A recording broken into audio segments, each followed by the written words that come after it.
Hello বন্ধুরা, কি করছো তোমরা সবাই? আজকে রাত্রের খাওয়ার জন্য বানাচ্ছি ডিম, তাও সর্ষে পোস্ত দিয়ে ভাপা বাটিতে।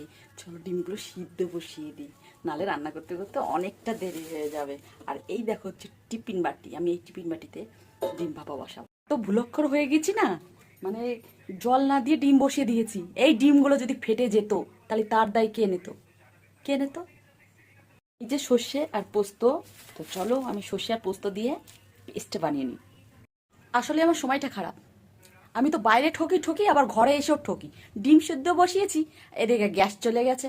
এখন ভাবছি কি দিয়ে রান্না করব, তারপরে মনে পড়লো জল গরম করা হিটারটা কিসের জন্য রয়েছে, আজকে ওটা দিয়েই রান্না করব তোমাদের। তো আজকে আমাকে এরকম ভাবে রান্না করতে হবে। এই দেখো আমি এই হিটারটাকে তুলে ভাতটাকে এরকম ভাবে নাড়িয়ে দেবো, দিয়ে আবার বসিয়ে দেবো। আজকে এরকম ভাবেই করতে হবে, আজকে না মিনিমাম 2-4 দিন করতে হবে, যে মানে গ্যাস যতক্ষণ না আসে আর কি। ভাতটা হয়ে গেছে, ফ্যানটা গাড়িয়ে নেবো এখন, আর ভালো লাগতেছে না।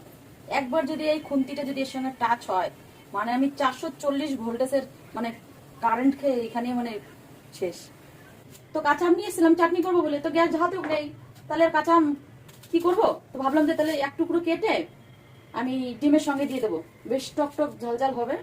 তো এই দুটো টুকরো দেখো আমি এখন এই সর্ষে বাটা করবো, এতে দিয়ে দেবো।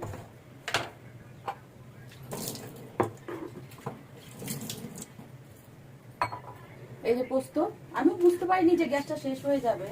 তো চলো ঠিক আছে, এখন যখন রাত হয়েই গিয়েছে খেতে হবে, তো আজকে এইভাবে রান্না করিনি, তারপরে কালকে যখন বুক করবো তা আসবে তো 2-3 দিন পরে, ততক্ষণ আমাকে মানে এইভাবেই রান্না করতে হবে। সর্ষে বাটার ঝাঁজটা না এত সুন্দর গন্ধ বেরিয়েছে। প্রথম হচ্ছে কাঁচা লঙ্কা, ধনে পাতা, তারপরে সর্ষে, তারপর হচ্ছে আম আছে, একটা কাসুন্দর কাসুন্দর বেশ সেন্ট বেরোচ্ছে। ভাত দিয়ে মাখা করে খাওয়ার জন্য কিছুটা রেখে দেবো। মনে হচ্ছে আমি ডিম ছুলতে আসিনি, ফাঁকা মাঠে না যুদ্ধ করতে গিয়েছি। দেখো ডিমগুলো ছুলেছি, এই যে দেখতে পাচ্ছ, আর্ধেক আর্ধেক নেই, মানে কি বলবো আর। তা ডিমগুলো ভাজা দরকার ছিল, সে তো আর ভাজতে পারলাম না, ওই সিদ্ধ ডিমটাই এখন মাখিয়ে দেবো। এই দেখো শস্য ওটা দেখে আমার খুব ভালো লাগছে, যাই বলো তাই বলো। এখন এই যে বাটিতে আমি সবটা দিয়ে দেবো, কিছুটা রাখবো ভাত দিয়ে খাওয়ার জন্য।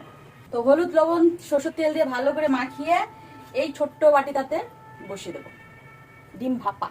তো এই দেখো ডিম মাখা হয়ে গেছে, এখন ভাপের জন্য বসিয়ে দেবো। টিফিন বাটিটা ভালো করে লাগিয়ে দিই, যদি কড়াইতে বসাতাম টেনশনটা একটু কমই থাকতো।